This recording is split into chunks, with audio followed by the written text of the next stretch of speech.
What up, everybody? It's the Build Different Podcast. Sean and Ricky doing what we've done the past couple years, which is a mid-year wrap-up. Kind of talking a little bit about what we've experienced so far this year, where we are, highs, lows, where we want to go in the second half of the year. I think as a reminder as well, man, is like we've had all of these goals and all of these things we wanted to accomplish, and it really, I think even prior to doing this, it feels like the year goes by fast. But when you have goals and you have certain things you want to do, it just makes the year seem like it's going by so much faster, right? Yeah, for sure. It's like goals are always tricky because it's like you're trying to accomplish, you set your goals high and, in some instances, you might be like, man, I didn't get to this or that, whatever. But um, you also just have to appreciate, like, okay, I've gotten this far. Like I've gotten, like set smaller goals and bigger goals, in a way. So it's like at least a appreciate the accomplishments as they happen, but then still constantly strive to improve more. Um, No, I agree with you, and I'm always like, say something does happen, and I share it with friends, or we try to share it on social media, and people always, oh man, that's great. You guys are, it's always to me. I'm like, eh, I need to do better at celebrating a win, but I'm always like looking ahead. I think regardless of whatever you do, how much you do, you're never gonna be satisfied either. that's true. But yeah, no, this is the first 6 months of 2024 for Extropian. I thought they went, pretty well. We've made a lot of progress. We obviously haven't shared too much on here about what we're doing. We're kind of tried to keep things closer to the vest, but Um, by now, I'm assuming that most people know that we have some form of hardware, some form of software, technology related stuff, and we've made really good progress on both sides of that. I think we are. I think our goal is still to bring our product to the market in 2024. And slowly but surely we're getting there. I'm excited for people to eventually be able to see this, people to be able to use it, and ultimately for the data that is coming from it to be impactful. Um, yeah, I mean that's my biggest, takeaway, I guess, from the first 6 months. How about you? I have a lot. I mean, I am happy that we really start to dig into the data now, and really, I don't know. I think it's really cool now to see the data and to manipulate it and play with it and think through different features and things like that. I know you've enjoyed getting your hands dirty with the data and actually seeing it being translated into something meaningful. And then it's like you can also now put you can also put thought into how to shape that data to effectively help help somebody realize how that movement how to improve that movement, how to how to use that data to to better themselves. So it's not only are you taking in the reading now, but you're also through that translation seeing how it can impact and help someone improve a set of biomechanical movements. And I think that's really cool. Because prior to that, we never really had that. We had data and we didn't really manipulate it, and we really at that different stage it hadn't looked deeply into what does this exactly mean. Like if we create this calculation, we create this algorithm.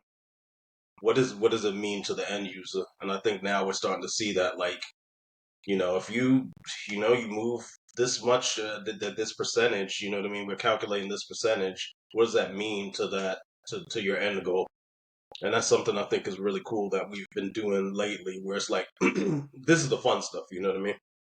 This is the fun stuff, and we get to see how that translates in real time, and it's been the missing link, one of the missing links that we've had for a while, and we've taken that and kind of ran with it now. And I think for me, I mean, it's just always lessons learned. Like it's always how to continue to move the ball forward. You know what I mean? It's I don't know. There's a lot of things that happen behind the scenes and things that some things are unfortunate. Some things are like man, this was great, but it's funny to me because I was just talking to one of my boys, and shout out to Michael Juliao. He's supported me from day one, and always checking up and seeing progress and stuff like that. And he was, we were talking before we got on here, and he was just like, we're talking. You know how it came about was Pascal Siakam got a. I don't know if you saw that contract. He got 47 million a year. Oh wow. Yeah, so we were talking about that. We're like, man, we're in the wrong business, and so we always joke about that when somebody gets a big contract, and then we just start deviating to like our own lives and our own goals and stuff like that. And I said, at some point, talking for him as well, we'll reach that Pascal Siakam money or beyond that or whatever. You know what I mean? Because that for Pascal Siakam, that's probably the height of his career financially is like this contract. You know what I mean? Worked hard for it. So we're talking about that, and I was like, really, what we're doing now is making. I don't know if you've ever heard the phrase making chicken salad out of chicken shit. So essentially, not saying individuals in the company, but just resources. You make chicken salad out of chicken shit. You're trying to make a chicken salad out of something that's just available, whatever's available to you, and trying to make it work. And then eventually you're able to get actual ingredients and make that actual chicken salad, and that's very much what a startup is. What we're doing um is using the limited resources and using people's time wisely and trying to be as lean as possible in bringing a product to market. So, we can't wait till we actually get the ingredients to actually make the chicken salad, but, with all the fresh, real ingredients. But yeah, I mean, there's a lot of lessons I learned. I don't know if you wanted to speak on what I just said or because I have other things I wanted to mention as well.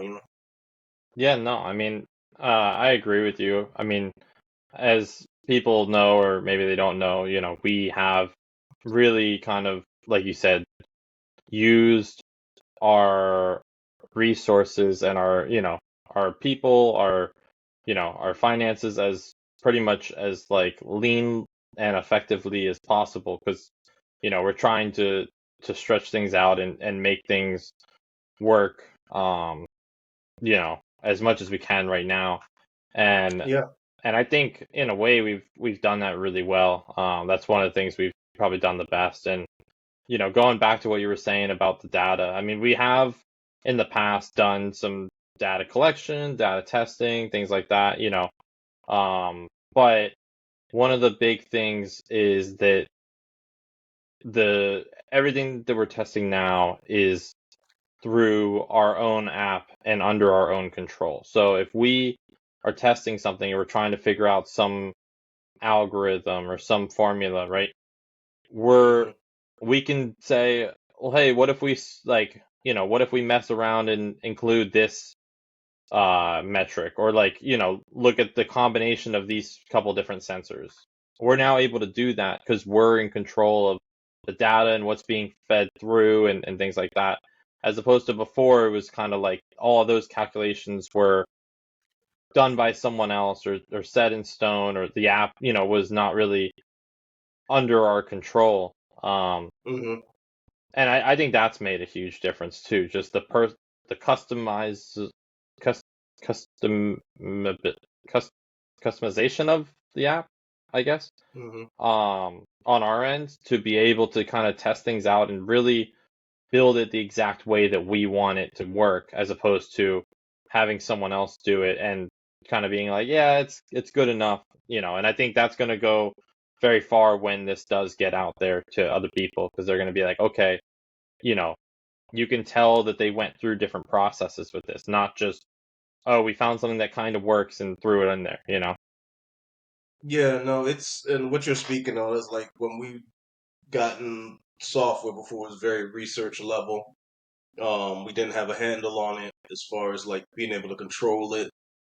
And we finally got ourselves. It was one of the most painstaking parts of this entire thing is not being able to control software, not being able to control firmware, not be able to manipulate it and make changes to it. And we finally got a handle on that. And that's shout out to Cyperion, one of our partners, and Ken and Bryce and Mark, and Josh and that entire team, Beth, because they really helped us in that regard, where we were able to really get a hold of the software, manipulate it, make changes, really hone in on the sensors and measure, seeing each individual sensor working and being able to take those inputs and evaluate them and basically write equations using them. I mean, and shout out to Patrick, shout out to yourself. Matthew also's kind of chipped in as well, but um, yeah, like being able to manipulate the data and turn it into something and really have a handle on it. Um, yeah, going back to something else that we were saying, and you harped on it a little bit more. One of the lessons I learned, and I'm gonna be honest, as far as resources, I have to be honest that part of the lesson I learned was resources and what you really have to put the business first when it comes to the resources. Um, it's not it, there's a certain portion of things that have to be team related. Um, but I would say that, the vision and the company and pushing that forward, takes precedent. So resources, I mean, it's a lesson in utilizing resources and time more wisely for me, because there was a lot of, first half of this year, past couple years, where, uh, you know, time, energy was devoted and much of the time and the energy is devoted to making sure everybody feels good, everybody's feeling heard, everybody's feeling like they're contributing. I think that's highly important. Make sure there's camaraderie amongst everybody, but yeah, when you isolate individuals and they you essentially put more energy towards them, more time, resources, whatever, it's not conducive to the project and to the end goal. You know what I mean? That was I'm not gonna lie, it's probably the hardest lesson I learned up until this point. But it's something I'm glad I learned now, as opposed to down the road.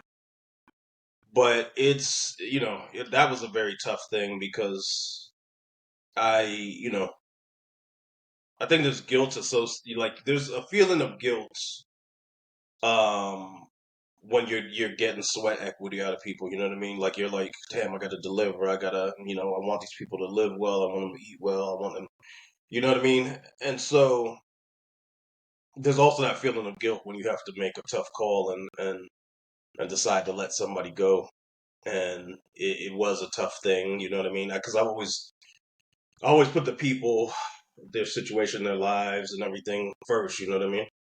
And so when you have to make that type of call, it's tough. But if it's what you have to do to advance the project, to make things work, to be viewed, um, as you're being, your strategy is, and your game plan is on point to people that are going to invest, or stakeholders, or potential customers. You have to really show that you're remaining stringent with everything that you have, and your time and energy.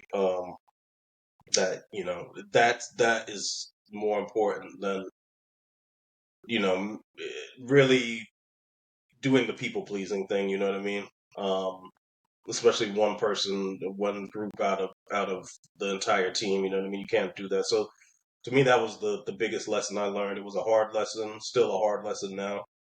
Um, Still trying to wrap my head around it a little bit, but ultimately it's worked out for the better for the project, for the team. It's, I hate to use addition by subtraction, but um it kind of was, you know what I mean? We thankfully, thank God, have had people that have came in that have taken up the reins and yeah, moved us forward. Yeah, and I think um with regards to that, it's like you just gotta make sure that everyone's pulling their weight. Everyone is, Sure. you know, hold it like you gotta hold everyone accountable. And that, that is probably the toughest job for any high executive in a company, right? In a business, because you're, you're gonna create relationships with the people you work with, from just the amount of time that you're spending with people and the amount of, things Yeah. you go through. So making tough decisions like that, is always going to be difficult. Um, but at the end of the day, it's like, especially, I mean, with any business, the business needs to, what's best for the business needs to come first. But especially with a small business, especially with one that, you know, at up to this point has had like the resources that we've had, you know, we got to make sure that those resources are being allocated appropriately. And going towards the things that are going to get us to where we ultimately know we want to be. Yeah, and I've looked at it. I know I was even looking at it this week. Um, there's some things I took care of at Georgia Tech that I'm like, damn, I maybe could have used those done that at a different time versus um some other IP things that I want to get done. You know what I mean? So it's like really, and this is something I got to get better at is just prioritizing the right things at the right time. Because now reflecting back on what I did, I'm like, damn, if I could go back and do it like last week, I would have flipped it. You know what I mean? I would have flipped the situation or just spread it out a little differently. But um, yeah, it's a learning experience, and sometimes it's a hard lesson learned. And as long as you learn them and you move forward, then and you don't repeat them, that's the name of the game. I think too, a big thing for me was like realizing that you don't, I think on paper I wanted it to look like we have this huge team and we have all of our bases covered and we have an expert here, we have an expert there, we have and I really started to realize like the smaller you keep the team, the less opinion, you want opinions, but you want a couple of opinions. You don't want eight, nine, 10 opinions, you know what I mean? You want to really roll with like three, four people that are gonna progress things, and I in the eyes of investors and so forth, I think it's not really frowned upon when you have a huge team, but it's it's kind of a more of a it's like what I was telling you about. I was reading a book. It's from Psycho-Cybernetics where they were talking about how long it takes to get something done, like in with Apple, if they were to do some drastic change to and invent something new, and they were trying to put it out, it has to go through so many layers of people saying yes and people agreeing. Versus, and that's why startups are able to progress so much quicker because it's like a couple of people saying yes and okay, we move forward. All right, and you have to roll like that, or else, I mean, the business is going to fail. It's going to dry up. So that's what I realized as well. I was trying to, at one point trying to build this huge, huge team, but it's like you have to really keep it small and then just organically grow from there. So, um, even if we're like really small right now, that's a good thing at this stage of where we're at. And then, eventually it's going to get to the point where there's more layers, more, and you're going to need more yeses, but to really innovate and do some of the crazy things that we're doing or like put out some of the crazy ideas we have, it involves You don't want too many heads and too many opinions. You really want to keep it kind of small, and that's another huge lesson I learned, and that's where we're at.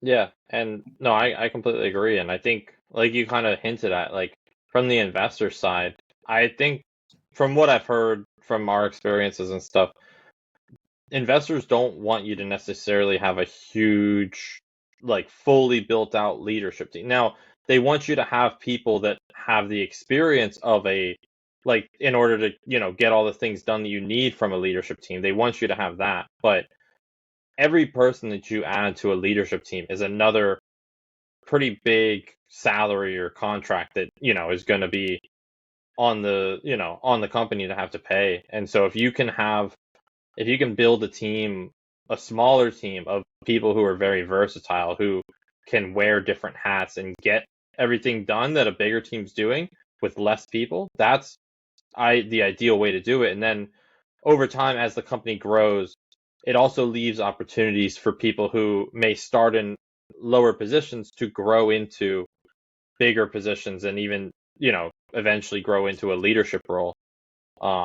So I think, that's something that we've definitely pivoted a little bit on, and I think in the right ways. Our team has gotten, I wouldn't say it's gotten smaller. It's kind of fluxed a little bit in and out. But just kind of, getting the right people in there who are versatile, who can kind of do different things, and ultimately putting those heads, those opinions together in order to accomplish what needs to get done. Um, so I completely Well, agree with yeah, you. I think one you harped on one thing. We have very flexible individuals. Um, Matthew has like a couple of, he can wear a couple hats if need be. Ryan is, well versed on so many different things, and I think that comes from their consulting background. But I think too, we have a group of people that we can go to, advisors that fill in the gaps. You know what I mean? I just came back from Georgia Tech, Yao, and being able to sit down with him and say, "Hey, this is what we did." You know what I mean? That was a really cool meeting with him and Josh. Shout out to Dr. Yao and Josh at Wish Georgia Tech. Being able to sit down with them and bring our current devices there and say, "Hey," and they look at it and say, "Okay, they did this here," and what felt really good as well is like me comparing myself to when I first got to Georgia Tech, and basically I'm like listening to everything they're saying, to now being able to converse with them and say, this, hey, the board, this was done, this was here, we want to change that, and having a knowledge of the different components and the traces and all that stuff, and being able to show them and then be, oh, okay, so, and the collaborative effort was so much better. But Yao and Josh, everybody at Wish, everybody at Georgia Tech, we have experts there that we're able to talk to. Cyperia, I already mentioned them. Ken is an amazing CEO that has taken me and us under his wing, and I can converse with him about business, about funding, about research, anything. And even we've made some new contacts with Greg, for as far as data, AIS, and then TapeCon. I met him at through Georgia Tech as well, and we have a group of people around us, advisors and experts, really, that were able to really utilize their time and free of charge. Thank God that they're able to sit and talk with us, and even from the legal standpoint, Roy and Michael Swan and attorneys, and yeah, it's a blessing. So yeah, no, that was definitely a lesson learned. Just keep it small, keep the opinions limited, and just quick decision making, and move forward, move on. And just to clarify for any of our audience, Wish, when Ricky says Wish, he's referring to the Wish Center at Georgia Tech, not Wish, the app where you buy really cheap random things from China. So, um, No, not that wish. Wish is I was gonna wearable intelligent. where the Center for Wearable Intelligent Systems and Healthcare, Wish. Yeah, it's kind of long, but yeah. Um, so.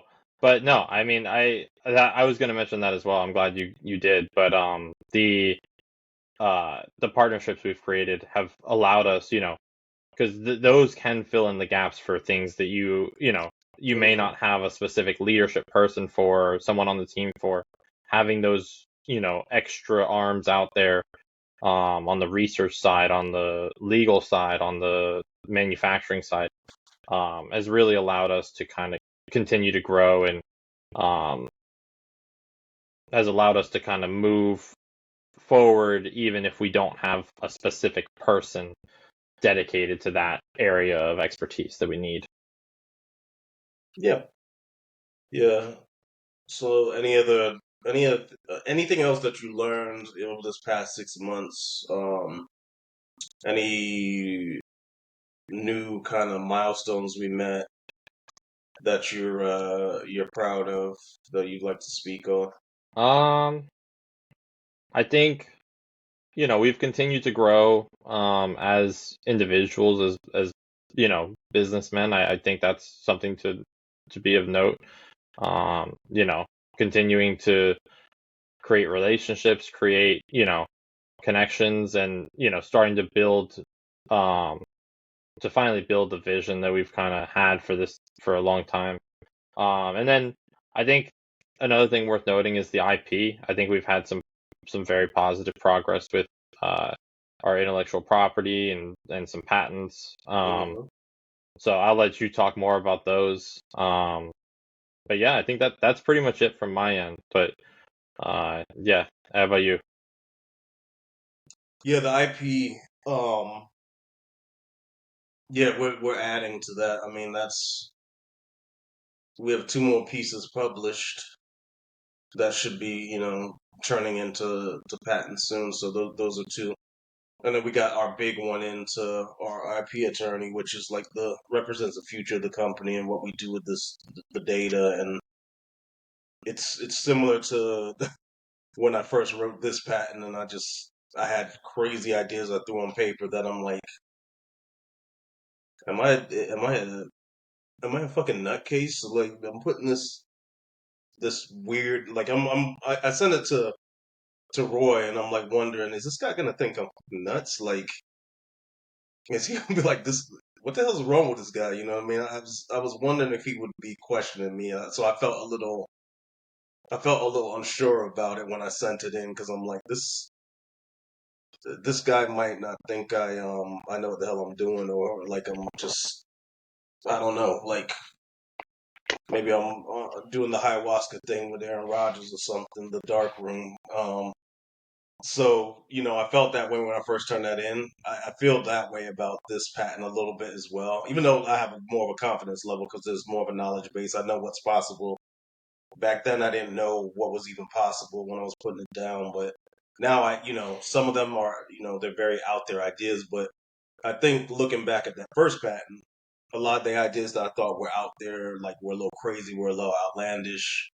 Um, Ended up being things that we look at now and be like, man, we had put that in our patent years ago, and even down to the big thing is AI now, and we had elements of AI and how it would work with our technology back then, or before everybody jumped on the bandwagon now, and really is ML and AI really, but Um, I think it's the same thing with this patent. Is like there's some out there stuff, but years down the road, we'll be like, thank God we put that in there. Thank God we had the foresight to do this, and like, oh, I see somebody's thinking of doing this in a different way, probably doing something similar. Oh, like yeah, we thought of that. We saw that with the first one. We're gonna see that with this second one, definitely. Probably down to the year 2090. I don't know.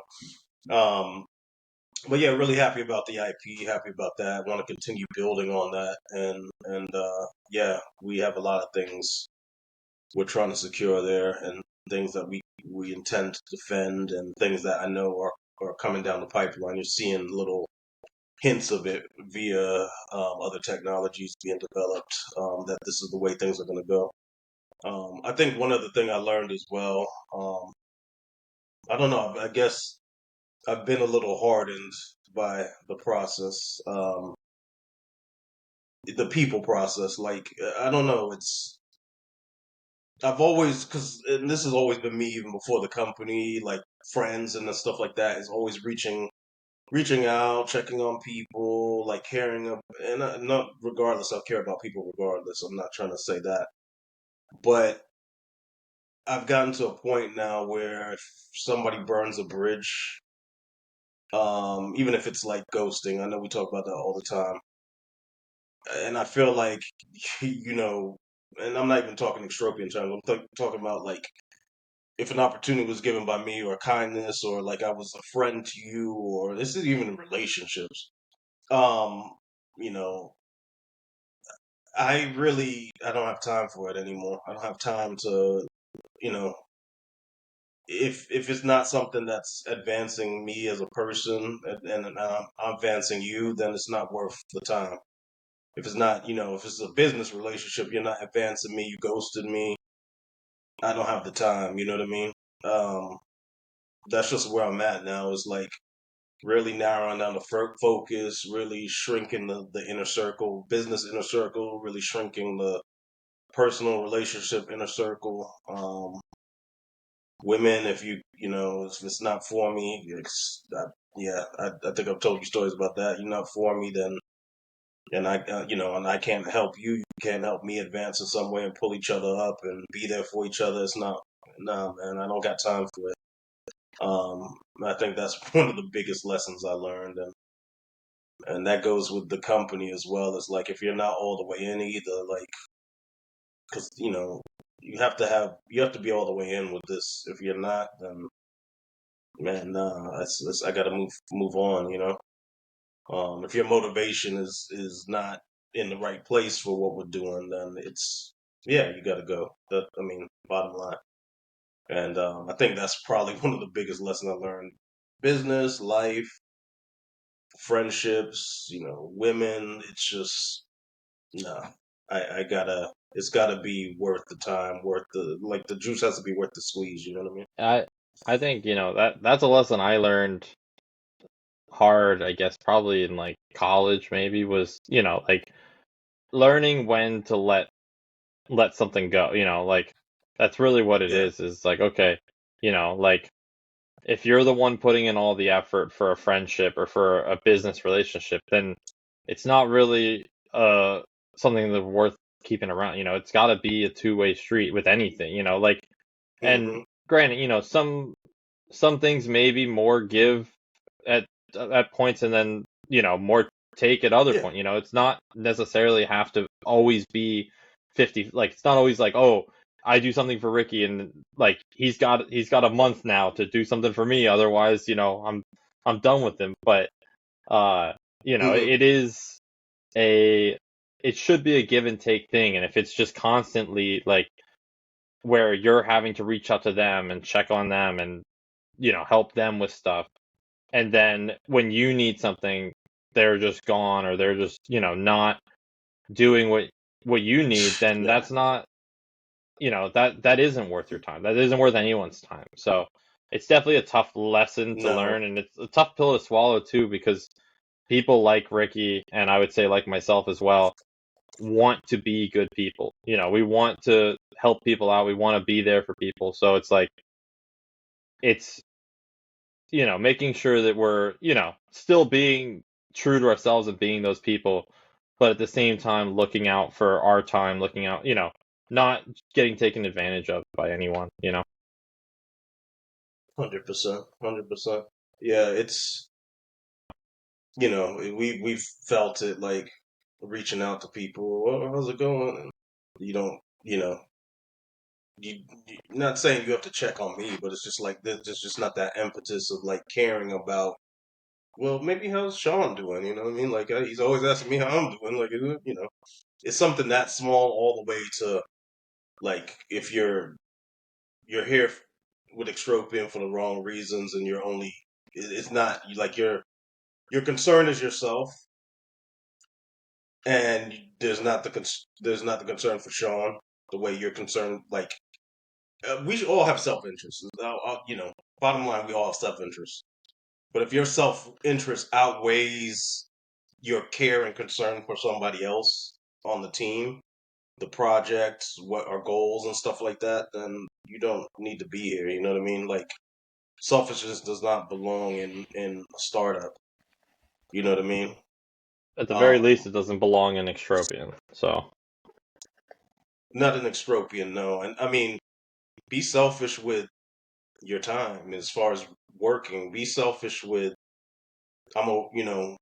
damn, I want to make this so successful that I can, whatever. Like, eh, I, it's hard to put into words, but yeah, just your end goal cannot be at this stage. It can't be just about the money. Is what I'm saying. Um, and then you don't care what happens to anybody else on the team. Essentially, you know what I mean. And you don't care about the team as a whole. If it burned down and you got what you needed out of it, and you're fine with that, now you can't be here. So yeah, that's the I think biggest lesson I learned, not only through Extropian, but even relationships. I was having a conversation yesterday that I'm just like, my God, I can't I can't do it, So I think um the next thing that we want to talk about, and this is probably going to be the last thing of this episode, is mhm. that we're 6 months into the year, so we've got 6 months left, and what do we want to see in the next 6 months of 2024? I'll let you start. Number one, and it's always number one, funding with the right strategic investors. And luckily, another lesson I've learned reaching out to investors over the past past couple of months. If you can get that warm intro, it's so much easier and better to get that warm intro and somebody trust somebody that's you're bringing a deal to them. So we've gotten warm intros, and thank you to Keel, Jim, and some other individuals. My sister being one of them that are bringing some warm connections that we're able to really. They know what we're about, who we are, our goals, and they're already kind of tied into that prior to us actually showing off what we have and going through all the diligence and financials and stuff like that. That's number one. Number two is the IP, getting more of that in, getting more of that done, getting that future patent solidified, but also to just being able to showcase this thing now. I want our marketing to be able to reflect this new user experience, this new type of technology, but more so than that, be able to show it in a way that people are able to see how different it is, how beneficial it is, and people can, like, when we show it off, people can actually visualize how it be able to improve their lives and what they have goals for. Love to do CES, prepare for CES at the end of the year and showcase our technology. Yeah, just get this thing out into the marketplace. Get a couple of people, industry related people, utilizing the technology, getting people to understand it, and yeah, like we said, we'll just starting that journey of helping people become the best version of themselves, as we always say. That would be my goal for the 6 months, next 6 months. Yeah, no, I think all of that is pretty much in line with what I was going to say. My biggest thing is probably the getting the product out there, getting, other people seeing it. I love I love what we're doing, and it's not, I wouldn't say it's frustrating, but it's difficult to explain since we've been so kind of close to the vest with everything. When someone's like, "Oh, like, what does your company do?" And it's like, I want someone to see, oh, they work for Extropian. Oh, that's the really cool thing. That's the really cool tech product, Yeah, and build up that brand recognition. Part of that, from my end starts with, you know, um, doing more on the marketing side, trying to get more out there, show more, share more, building our audience. um, and, doing that kind of stuff. And then, obviously, Mhm. the stuff with the IP, um, funding is super important, not, I think you covered that pretty well, but yeah, just kind of continuing to watch the company grow and progress, and I think, we've made good progress every time we've kind of, gone through, we've made changes, and everything is always progressing forward, whether it's, even during a setback, it's like, okay, we had a setback, but that's an opportunity to do something better the next time. It's something that we now know not to do.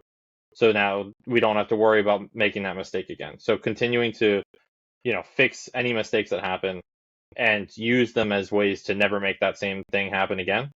I think that's a big, lesson. It's a lesson that we learned, and something that I look forward to in the rest of 2024, is continuing to kind of like fix some of those mistakes that we may have made earlier in the year, and really allow the company to kind of get out there and be what we've always kind of envisioned it to be.